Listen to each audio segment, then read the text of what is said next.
sindrom itu artinya kumpulan gejala. Nanti akan aku bahas kenapa apa aja yang dimaksud dengan ini dan bisa ditolong pakai apa sindrom semacam ini. Sebelum membahas soal Leaky gut syndrome-nya, karena kita ngomongin konteksnya adalah sistem saluran cerna itu sebetulnya ada makhluk hidup yang tinggal di situ. Namanya kalau kita bilang tidak mikrobiota. Terkenalnya sih sebagai probiotik.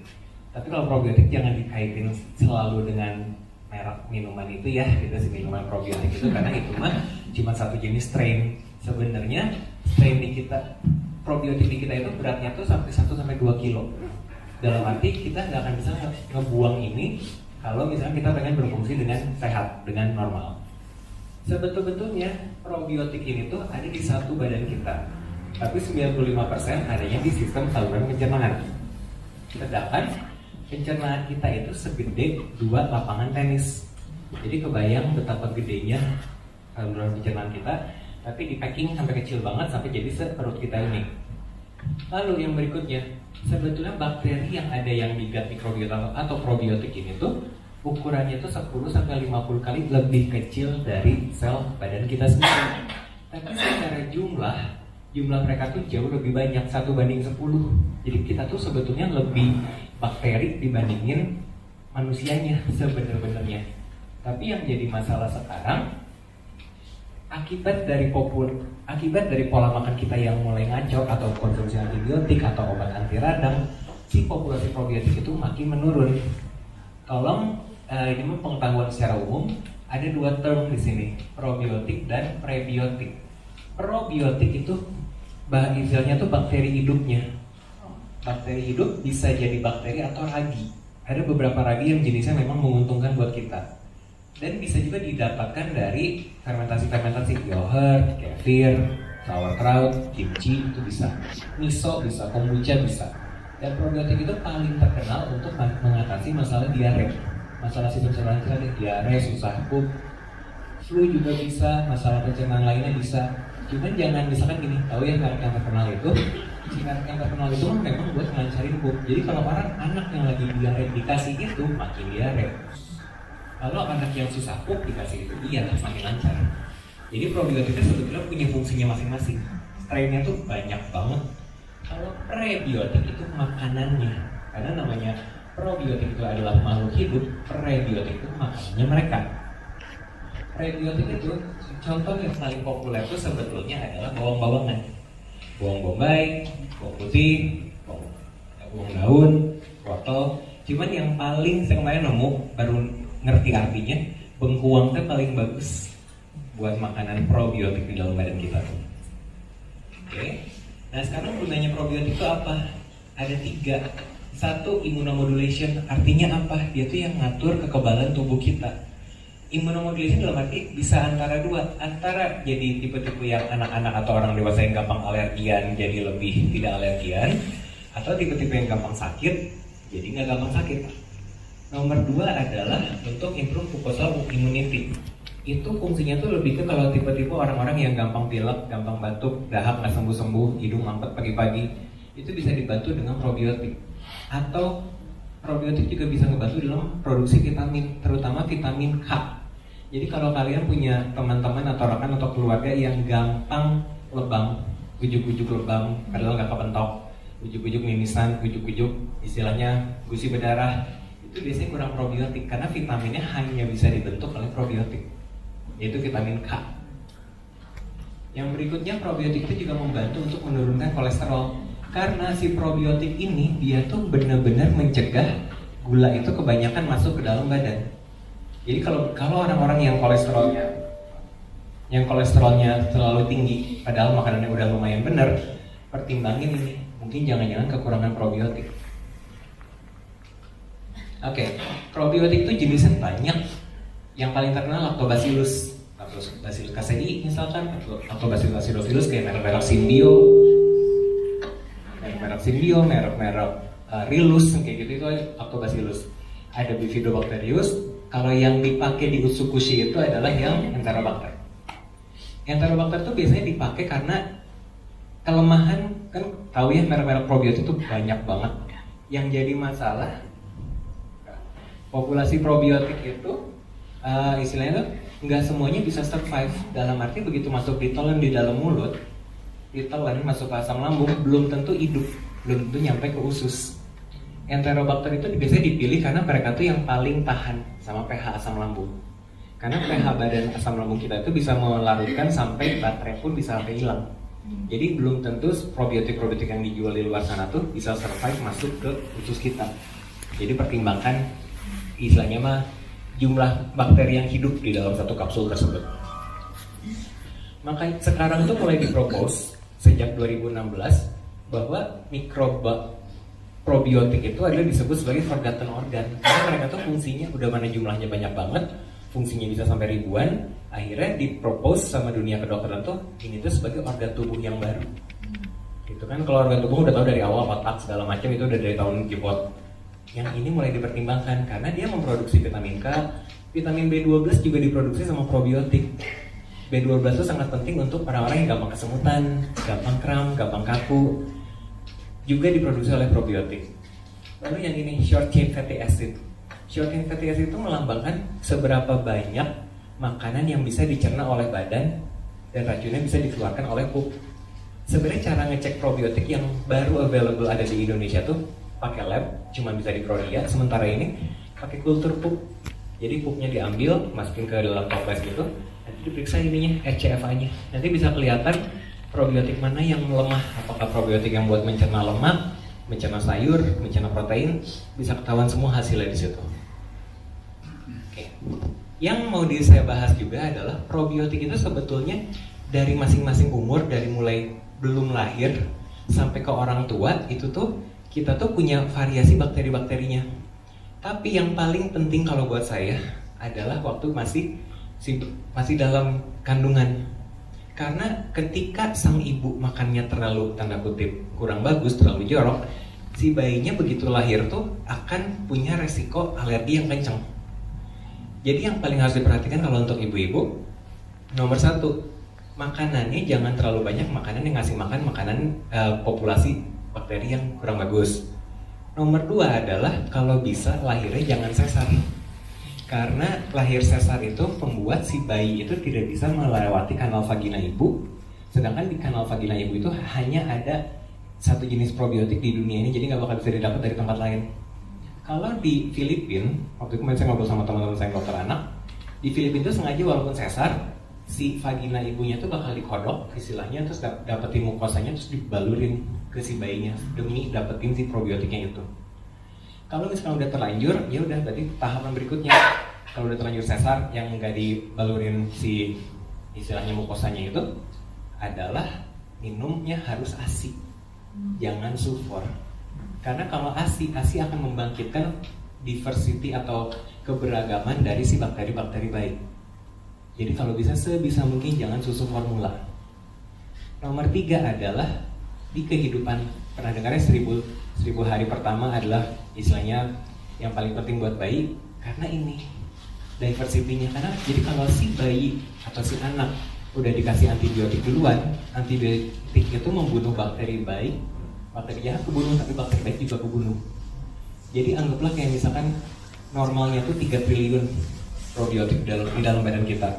Begitu minum amoxicillin yang paling ringan, cuman seminggu, itu setengahnya tuh kebunuh. Jadi dari 3 triliun tinggal 1,5. Kalau di Eropa, cara setelah minum amoxicillin seminggu, si pasien-pasien harus minum probiotik 6 bulan. Cuman buat demi seminggu yang antibiotik itu. Jadi makanya kebayang kalau misalkan kita yang udah istilahnya sudah tua lah ya misalnya, terus kebanyakan udah dibombardir antibiotik dari zaman kecil, ya wajar kalau kita punya gejala-gejala yang nanti akan saya bahas. Oke, kalau kita bahas soal tadi sudah friendly bakteria, yang Lactobacillus, Bifidobacterius, Enterococcus segala macam. Kalau yang unfriendly bakteria itu adalah paling populer itu Candida. Kalau cewek enak, misalnya berarti kelihatan kalau udah kebanyakan Candida, keluhan paling simpel adalah keputihan. Kalau cowok biasanya paling cuma bisa ngeluhnya paling antara gampang sariawan, habis makan jadi kembung, jadi begah, itu termasuk salah satu gejala terlalu banyak yang unfriendly bakteria. Atau misalkan sendawa nggak berhenti, kentut nggak berhenti setelah palu, makanya udah lama, kesannya kayak oh saya teh masuk angin. Bukan masuk angin sih, gasnya kebanyakannya dari sini, dari unfriendly bakteria. Oke, ini sih nanti kan filenya udah dari Kobody, jadi bisa baca. Sebenarnya masing-masing dari probiotik itu punya fungsinya masing-masing. Nah, yang mau saya bahas sekarang, ini kemarin kan saya baru seminar di Bangkok sama seminar di Jakarta. Sedikit happy karena akhirnya Universitas Indonesia atau UI akhirnya mengakui adanya leaky gut syndrome setelah 7 tahun. Jadi memang kelemahan kita dokter-dokter di Indonesia tuh begitu ada ilmu baru ditentang duluan. Tapi begitu si penelitian Amerika, Eropa semua ngarang situ, baru mereka mengakui, oh ternyata bener ada. Ayo kita teliti. Kalau telat gitu ya, kalau semua orang udah heboh. Yang diakui, bahasa yang diakui di dunia kedokteran itu bukan leaky gut syndrome, tapi bahasa gut dysbiosis. Dysbiosis itu artinya adalah kondisi yang terjadi di dalam usus kita ketika si bakteri yang oportunis, namanya oportunis kan istilahnya tuh mengambil kesempatan dalam kesempitan, itu jauh lebih banyak dibandingkan dengan bakteri baik. Gejala-gejalanya tuh ini banyak. Kalau mau dibagi, istilahnya mah dibagi 4, dibagi 5 kalau saya. 1, kalau nerangin ke pasien, keluhannya keluhan pencernaan. Entah gampang kram, susah pup, diare, heartburn tuh yang GERD, asam lambungnya naik sampai ke atas, sampai berasa kayak kecekek. Gas, kembung, itu bisa. Atau masalah kulit, jerawat, beruntus, bisul, eksim, psoriasis, itu juga bisa. Atau masalah mood, biasanya banyaknya di anak-anak. Susah konsen, cemas, memori kurang bagus, hiperaktif, ADD, autism, itu semua nyambungnya ke sini. Lalu masalah syaraf, gampang kram, gampang kaku, gampang pegel, gampang linu, semua di sini juga. Yang terakhir masalah pernapasan, alergi, asma, sesak napas, itu semua dari situ. Atau dahak nggak sembuh-sembuh. Pernah ketemu nggak orang yang kerjanya yang dahaknya kayak nggak bisa keluar? Itu juga sama gara-gara dysbiosis. Atau yang orang yang kerjaannya pagi-pagi bersin nggak berhenti, baru pas kena matahari baru istilahnya agak reda, sama dari sini juga dysbiosis. Jadi sebenarnya si dysbiosis atau leaky gut syndrome apapun itu penyebab dasarnya adalah dari populasi bakteri atau yang kurang bagus itu terlalu banyak. Nanti dibahas kenapanya. Oke. Nah, kalau berhubung judulnya kan leaky gut syndrome, karena leaky gut syndrome itu kalau misalnya di Google memang munculnya bahasanya untuk awam. Makanya saya bahasin tentang ini dulu. Jadi, kalau misalkan bisa dilihat dari gambar ini adalah penampang usus. Jadi usus itu sebetulnya begitu makanan itu masuk dari lambung, dia akan difilter dulu oleh si benteng ini. Jadi benteng ini tuh sepanjang yang tadi saya bilang 2 lapangan tenis, ini tuh ada benteng-benteng kayak gini. Antar benteng ini ada gerbang. Kita nyebutnya namanya tight junction. Jadi ketika ada makanan yang masuk, anggaplah si yang biru-biru ini, begitu makanan masuk itu harus difilter dulu mana yang bagus, mana yang enggak. Dalam arti misalkan nasi itu memang ada glukosa, fruktosa, sukrosa, serat. Itu bisa disebut sebagai nutrisi untuk tubuh kalau dibelah duluan. Jadi sebelum masuk ke pembuluh darah, di breakdown dulu, jadi glukosa, fruktosa, sukrosa, baru masuk, baru disebar ke seluruh tubuh. Itu nutrisi yang benar. Kalau kondisi leaky gut syndrome, si bentengnya ini jaraknya jauh. Jadi ketika ada partikel makanan, nasi misalkan, dia langsung masuk tanpa disortir. Sama antibodi kita disangkanya sebagai benda asing atau alien atau patogen kalau bahasanya bakteri. Dihancurkan, timbullah peradangan yang tadi gejala-gejalanya. Kenapa gejalanya bisa sangat bervariasi? Karena si pembuluh darah itu kan membawa, istilahnya ngebut gitu ya, maksudnya untuk mentransfer nutrisi kemana-mana. Makanya gejalanya bisa macam-macam. Jadi kalau misalkan ada teman, saudara yang keluhannya kembung iya, alergian iya, itu kan nggak nyambung. Yang satu di pencernaan, yang satu misalkan di kulit. Kenapa bisa dua-duanya kena? Ya karena si racunnya itu dibawa kemana-mana. Nah sekarang apa yang membuat si bentengnya itu jadi menjauh? Nomor 1 adalah gandum. Jadi konsumsi gandum itu ya semua, mau barley, mau havermut, muesli, oat, roti gandum, roti putih, mie, kue segala macam, akan langsung membuat begitu si molekul gandumnya lewat, si bentengnya ini akan langsung kebuka. Jadi nyebabin ketika ada partikel makanan masuk, langsung disebar ke seluruh tubuh sebagai racun. Makanya kenapa anak-anak autis gak boleh makan gandum, penyebabnya ini, di leaky gut ini. Nomor 2, yang bisa menyebabkan, kalau gandum itu cuma kayak begitu udah masuk, nyebar ke seluruh tubuh, tutup lagi. Yang bisa bikin permanen kayak gini adalah ketika populasi ragi di dalam si usus ini tuh makin lama makin banyak. Penyebab dasarnya apa? Nomor satu adalah antibiotik. Yang tadi saya bilang, begitu antibiotik masuk, si bakteri jahatnya mati, bakteri baiknya juga mati. Karena bakteri baiknya yang menjaga supaya bentengnya ini tetap rapat. Yang kedua yang jadi masalah adalah makanan. Makanan yang paling bisa menyebabkan ini bolong adalah makanan yang memberi makan terhadap ragi. Makanan ragi apa? Gula. Gula itu apa? Banyak.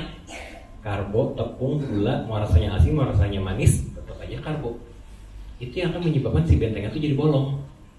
Makanya kenapa kalau misalnya mau nyembuhin ini nomor satu, cut dulu karbonya, cut dulu gulanya. Kira-kira minimal 3 mingguan, minimal 3 minggu sampai 3 bulan baru deh nanti ini bisa rapat lagi. Yang kedua, yang saya mau highlight juga karena sekarang kan trennya tuh harus istilahnya mah ngelahirin anak tuh anak angka cantik gitu ya. Padahal yang akan jadi masalah buat anak-anak itu sebenarnya ada 3, saya ulang lagi. Dari ibunya makan apa, nomor 2 adalah si anaknya istilahnya dilahirkan pakai cara apa, ASI atau susu formula, sama makanan di 5 tahun pertama.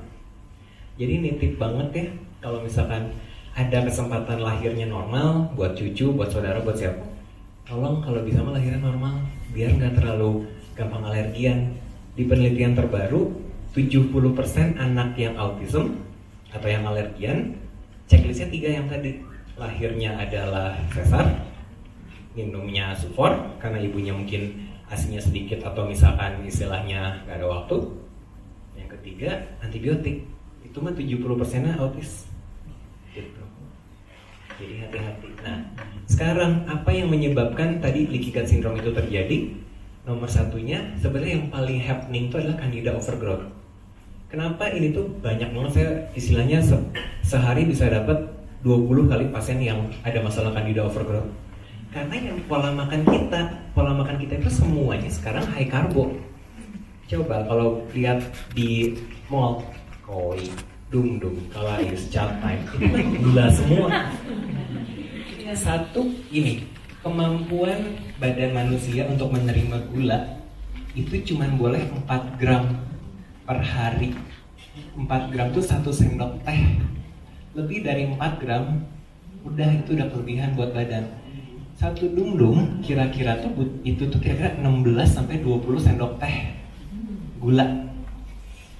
Dari mana? Dari susunya, dari gulanya, dari bubble-nya, itu kan tepung juga. Dari creamernya, dari ininya, itunya, total 16 sampai 20.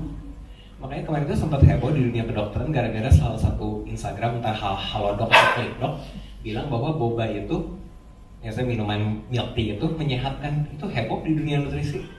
Karena takutnya jadi istilahnya mengacaukan pemikiran pasien. Karena bilang, kalau di Instagram kan bagus gitu.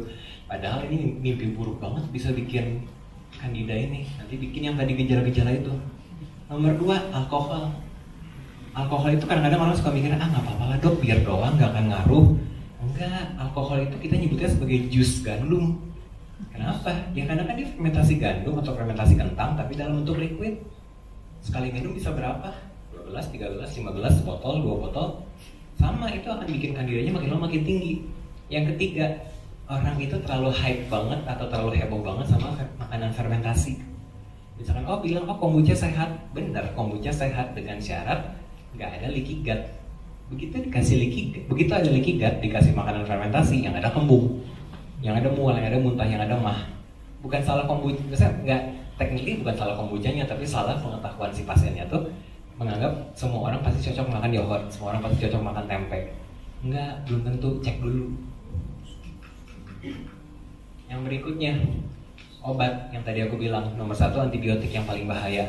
Makanya kenapa kalau di Eropa, anak mau demam 3 hari, 4 hari nggak langsung dikasih antibiotik. Kenapa? Mereka udah mempertimbangin probiotiknya. Karena cost buat yang masyarakatnya nggak pengen mahal-mahal banget. Kalau kita kiblatnya Amerika kiblatnya apa? Obat. Tiap kali ada masalah apa, jikir obat. Nanti kalau ada gara-gara diare, gara-gara pusing, kasih obat apa, nanti efek sampingnya apa, kasih obat lagi ini, kasih obat lagi itu. Jadi pabrik obat. Saya pernah dapat pasien 60 tahun buat 18 jenis obat, saya ternyata sampai gila. buat hipertensi 3, buat diabetes 2, buat sakit kepala, buat mah, buat ini, buat itu, capek. Padahal begitu dibenerin makanannya, setengahnya hilang, setengah obatnya. Karena dibenerin probiotiknya, semuanya hilang. Jadi makanya tolong, kalau emang teman-teman di sini pengen sehat, ya apa boleh buat. Definisi sehat nomor 1 adalah kandidanya jangan banyak-banyak. Jadi yang paling harus dilakukan nomor 1 adalah karbonya mulai dikurangin. Stres juga mempengaruhi. Ini paling ribet karena namanya hidup, namanya manusia pasti stres. Yang jadi masalah ketika si badan, aku loncat dulu ya. Ketika badan itu terlalu banyak, sistem pencernaan itu terlalu banyak ragi atau terlalu banyak kandida, ada populasi satu hormon namanya serotonin yang ngedrop. Serotonin itu adalah happiness hormone. Orang-orang yang serotoninnya drop, nomor 1 keluhannya apa? Kalau emosi, lapar, sedih, lapar, marah, lapar, galak, apapun lah, pokoknya semua butuh makan. Lagi bosan, makan. Beres presentasi, makan, gitu kan. Itu emotional eater namanya. Nah, si serotonin ini hanya bisa diproduksi oleh bakteri baik dengan syarat ususnya normal. Kalau tadi ada leaky gut, langsung 95% drop langsung. Nah, badan itu tahu secara alam bahwa cara naikin serotonin paling natural adalah dengan cara naikin insulinnya. Insulin hanya akan naik kalau kadar gula darah lebih dari 4 gram yang tadi saya bahas. Makanya kenapa kalau orang stres larinya makan karbo. Mau asin mau manis sama aja, dia sama-sama karbo dalam badannya. Cuman pembenaran kitanya, dari ini mah asin, nggak akan bikin gue jadi gendut, nggak akan dirubahnya ujung-ujungnya gula-gula lagi. Nah, yang berikutnya, yang jadi masalah sebenarnya, nah, si gula ini sifatnya memang adiktif. Adiktifnya pakai banget. Gula itu nagihnya tuh kira-kira penelitiannya tuh, ada kalimat di internet yang heboh bahwa terus banyak yang nonton karena kalimatnya adalah gula itu 8 kali lipat lebih tinggi daripada kokain, daripada heroin. Sebetulnya itu penelitiannya ada dasar. Jadi ada suatu penelitian pakai CT scan, si orang itu memang sengaja dibarengin kiri kanan, yang satu dikasih gula, yang satu dikasih heroin. Di scan yang light up, yang nyala sama, bagian otaknya itu bagian otak yang itu, cuman lebih lama yang dikasih gula. Ya sekarang kalau kita ngambil gula banyak, gampang. Kalau kita beli heroin mungkin mahal, bisa nggak tahu sekarang beli berapa, 500 ribu saya nggak tahu. Tapi gula kan begitu kita sakau, tinggal misalnya buka lemari dapur pasti ada gula. Buka permen dapat 1, kopi saset dapat. Ini jadi masalah. Jadi begitu saya banyak pasien yang pengen kurusin selalu bilang, Ki, kok mas bro berhentiin gula 3 minggu. Gampang dok, 3 minggu gula. Terus gue bilang, lu seminggu pertama lu akan sakau kayak orang gila, lu akan lapar kayak orang gila, lu akan rungsing kayak orang gila. Gak mungkin begitu. Coba 3 hari kemudian, dok gila gue mau pingsan, dok sumpah gue ngeleyang, dok sumpah gue ngelepar. Kenapa? Karena sebenarnya badan kita itu gak butuh gula, otak kita yang butuh gula. Otak kita mikir bahwa gula itu happy, bikin happy. Kenapa? Yang tadi serotonin hanya akan naik kalau gulanya naik gitu. Jadi, tapi akhirnya jadi lingkaran setan. Kita makan gula bikin edik, si gulanya begitu naik, masuk insulinnya heboh, insulin langsung bikin turun, begitu turun badannya sakau lagi. Itu lingkaran setan lagi. Yang jadi masalah, sebelum si gulanya itu masuk ke dalam darah, gulanya ngasih makan ragi dulu. Ini lingkaran setan. Yang paling mengerikan dari ragi itu punya kemampuan ngirim sinyal ke otak, bikin kita lapar mata, lapar mulut. Makanya susah. Jadi kalau misalnya dok, jadi gue mesti gimana? Ya kuatin selama seminggu, tiadakan total di gula. Baru kitanya bisa lebih kuat menghadapi cobaan hidup. Baru deh sininya baru lumayan bener. Yang jadi masalah sekarang kalau misalnya ada bapak-bapak, ibu-ibu yang pengen kurusan, cara paling cepat bikin kurus adalah insulinnya diturunin. Cara paling cepat gimana? Ya karbonya kurangin. Ini bonus lah. Nah, ini rangkumannya sebenarnya. Jadi awal-awalnya leaky gut itu terjadi nomor 1 karena high blood glucose atau masalah hormon-hormon lainnya, atau masalah obat sebenarnya, menyebabkan gangguan di benteng usus tadi. sehingga menyebabkan kekurangan gizi. Pernah nggak sih coba kalau yang ibu-ibu atau yang cewek, pernah nggak sih kalau PMS pengennya makan coklat, pengennya ngemil sesuatu yang ya gitulah, yang gitu-gitu, yang manis, craving. Sebetulnya badan tuh curhat, gue butuh magnesium, keterima di otaknya, gue butuh coklat. Salah sih sebenarnya.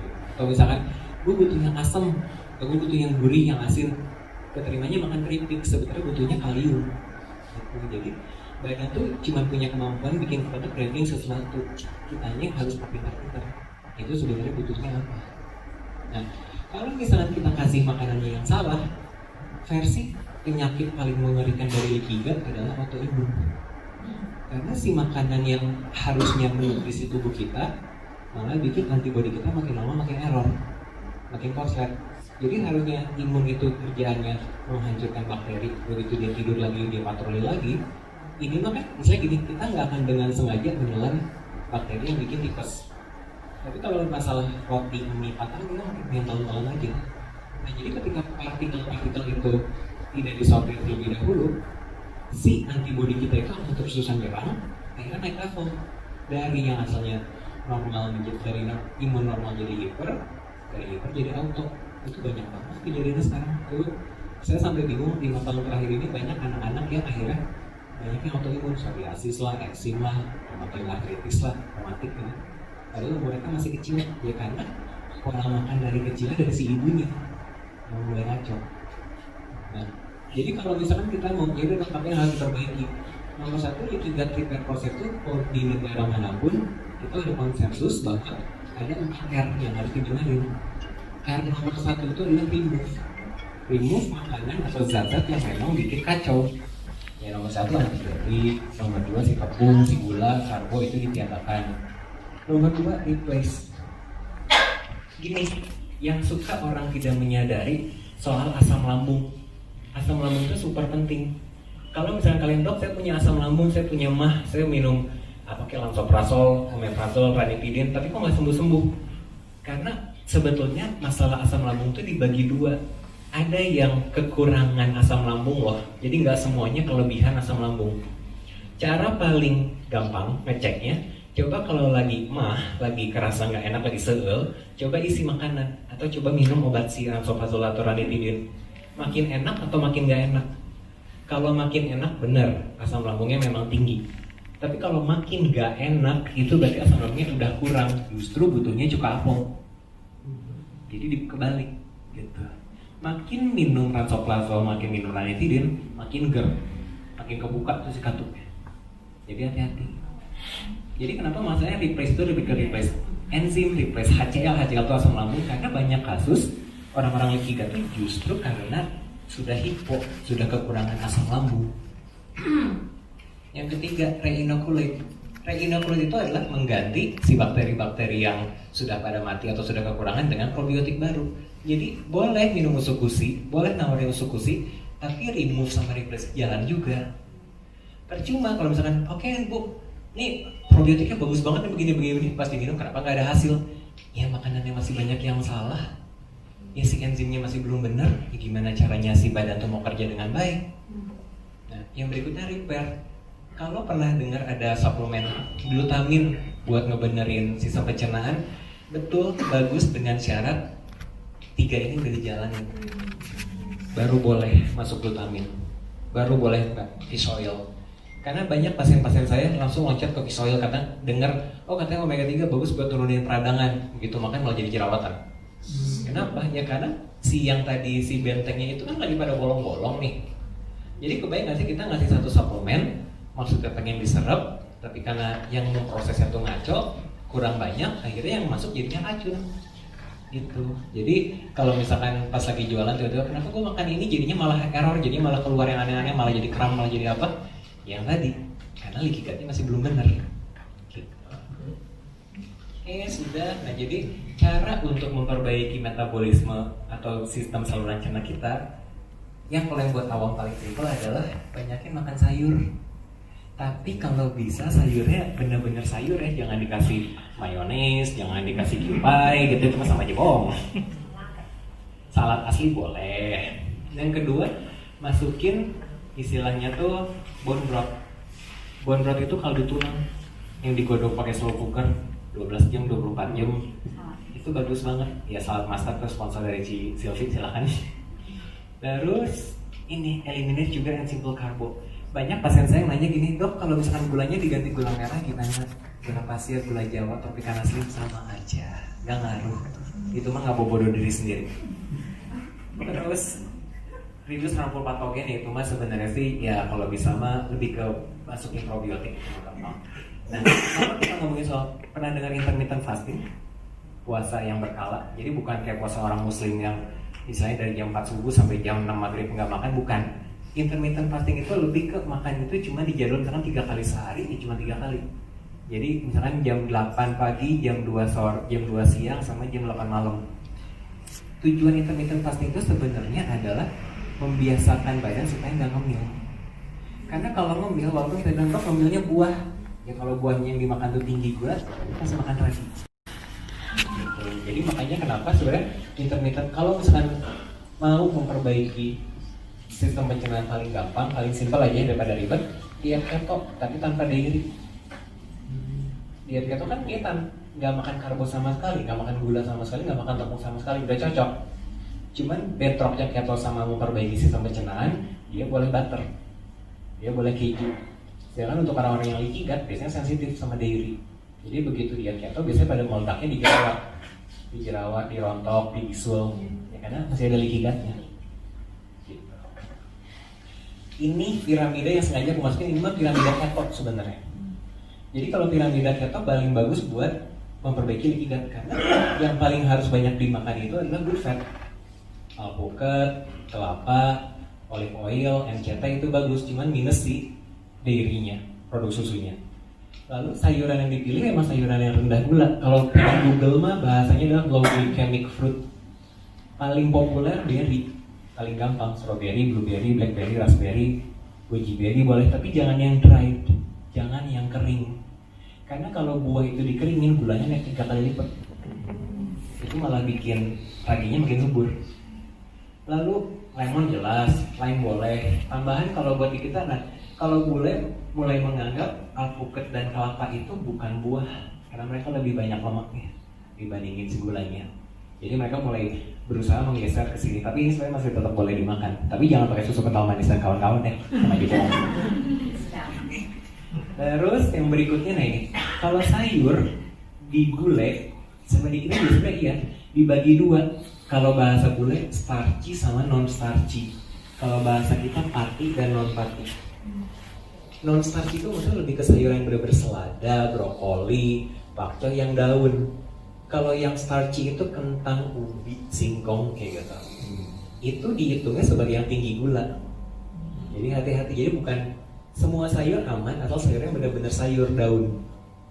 Kalau yang udah kentang, ubi, talas, ketela, apapun itu nggak boleh. Naik level lagi masalah protein. Nah, kan kalau diet keto yang terkenal mah kan boleh makan daging sebanyak-banyaknya. Itu kurang tepat karena sebetulnya daging itu kalau lebih dari 150 gram per kali makan, lebih dari 150 gram, dagingnya dirubah jadi gula di dalam badan. Memang sistemnya sudah begitu dari awal, nggak bisa ditawar. Jadi daging harus maksimal 150 gram. Mau dikombinasi mau apa pokoknya maksimal 150 gram. Berlaku juga buat masalah kacang. Kan kacang juga golongannya adalah protein. Kacang kalau digulai dibagi 2, golongan nuts sama golongan beans. Kalau di kita mah istilahnya mah kalau kacang naso, almond, mede, pistachio, kenari itu aman. Tapi maksimal tuh setangan masing-masing, a handful gitu. Jadi benar-benar satu tangan ini diraup, nah segitu sehari. Kalau misalkan beans itu sebenarnya termasuknya kan kayak kacang merah, kacang hijau, kacang kedelai itu relatif gulanya lebih tinggi. Jadi jangan. Kalau mau ganti sama biji-bijian, chia seed, flax seed, kuaci boleh. Hati-hati, kuaci yang merek terkenal yang rebo itu, sebut merek ya dulu. Rebo itu, kalau aku kejebak rebo yang original itu nggak aman. Ternyata dia pakai gula tropicana. Tetap jadi kalau misalkan nanti baca benar-benar jadi kayak apa. Terus fermented food, kenapa di paling kecil itu? Karena nggak semua orang cocok sama makanan fermentasi. Yang terakhir natural sweetener, pemanis buatan. Relatively kalau 4 jenis ini lumayan aman karena nggak ngasih makan ragi. Nomor 1 stevia, nomor 2 monk fruit. Monk fruitnya buah lohanko yang beneran. Terus xylitol sama erythrol. Itu lumayan bener. Tapi karena banyak yang bilang, berarti xylitol lama dong permen. Kagak, xylitol gitu dibaca itu aspartam semua, itu gula buatan Tropicana. Jadi kudu pintar-pintar kan gitu, maksudnya untuk milih gitu. Cuman kalau mau nanya dok, jadi apa yang paling bagus buat ngebenerin leaky gut? Good fat. Mau itu avocado, coconut oil, olive oil, itu boleh, bebas. Kalau memang nggak ada keluhan kulit atau nggak sensitif dengan dairy product, boleh masukin butter, boleh masukin keju, tapi jangan cheddar jangan merek, ya itulah yang biru itu. Soalnya itu udah lagi heboh di Amerika karena itu nggak bisa dibilang sebagai keju, karena cuma kurang dari 40% kejunya. Emang repot. Nah sekarang kalau misalnya aku mau bahas ini yang lagi heboh di dunia kedokteran, cara bikin kurus dengan sangat cepat, tapi sayangnya ini ditolak sama Indonesia karena ini tuh metodenya adalah transplantasi feses, transplantasi kotoran pup. Jadi dari orang yang sudah six pack diambil tuh si kotorannya, isinya kan probiotik semua, termasuk si Enterococcus facialis itu, ditanam atau ditransplantasi di orang yang obes, kurus loh dalam waktu 3 bulan. Caranya diambil masuk kapsul, tanda petik ditolak. Gitu, kenapa ditolak sama Indonesia? Karena katanya haram, karena kan bukan kotoran. Tapi maksudnya luar biasa loh, cuma 3 bulan langsung kurus, gue juga mau. Nanti kalau ada mah, selesai diet. Nah, untuk merangkum, probiotik itu intinya tuh dia memiliki 4 fungsi. Yang paling happening di kita tuh adalah mengatur kekebalan tubuh. Nomor 2 adalah metabolisme energi. Jadi kalau probiotik itu sudah banyak, sudah optimal, kita mau makan brutal kayak apapun tetap kurus. Karena dia mengatur mengatur energi. Makanya sampai ada penelitian probiotiknya kecil ya tulisannya, cuman ini probiotik itu sampai bisa memang menurunkan berat badan dan membantu membakar lemak dan menurunkan trigliserida. Cuman ya sebenarnya yang paling repotnya gini, jenis kan ada yang nanya ke saya, dok probiotik itu apa aja? Bu, saya mah gak mau jawab karena probiotik itu di mulut kita aja ada 500 jenis bakteri, di kulit ada 300-an, di pernapasan ada 500, di sistem saluran cerna ada 1000 jenis. Ya nggak mungkin saya sebutin satu-satu. Ya cuman pada intinya yang penting yang tadi leaky gut dibenerin supaya populasinya makin lama makin banyak. Oh iya, satu, kalau punya cucu, kalau punya anak, tolong biarkan mereka suruh mereka mainnya di rumput, main di tanah. Jangan biarkan mereka tuh terlalu bersih. Karena kalau misalkan kita dikit-dikit ke anak itu, kan pakai hand sanitizer, pakai si tisu basah dikit-dikit, itu kita cuma membunuh bakteri jahat dan bakteri baik. Raginya tetap muncul. Makanya rata-rata pasien-pasien anak saya, maksudnya yang alergian, begitu ditanya sama ibunya kerjanya itu dikit-dikit antis, dikit-dikit gitu, dikit-dikit apa gitu. Yang ada makin lama makin bersih, tanda kutip makin bersih itu malah makin gampang sakit. Karena antibodi kita tuh tipe yang harus dilatih sama kayak tentara perang. Misalnya kalau tentaranya menye-menye cuma nongkrong doang, begitu ada serangan masuk, musuh masuk udah nyerah, bye-bye, mati kita semua. Antibodi juga sama.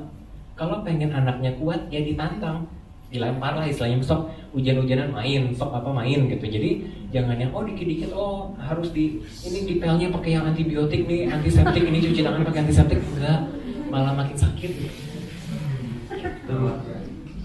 Salah pengertian. Jadi kalau misalkan mau sehat, intinya harus kombinasi 3. 1 adalah pencernaannya harus sehat.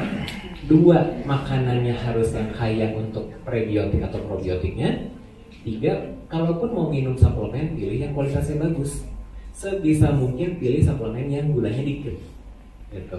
Saya tadi request ke ARS ya, ngomong saya gulanya jangan terlalu banyak. Kalau misalkan mau usuk-usinya mau berhasil dengan baik, ya gulanya kurangin. Ya asam-asam deh saya, tapi daripada minum manis tapi nggak ada hasilnya ngapain?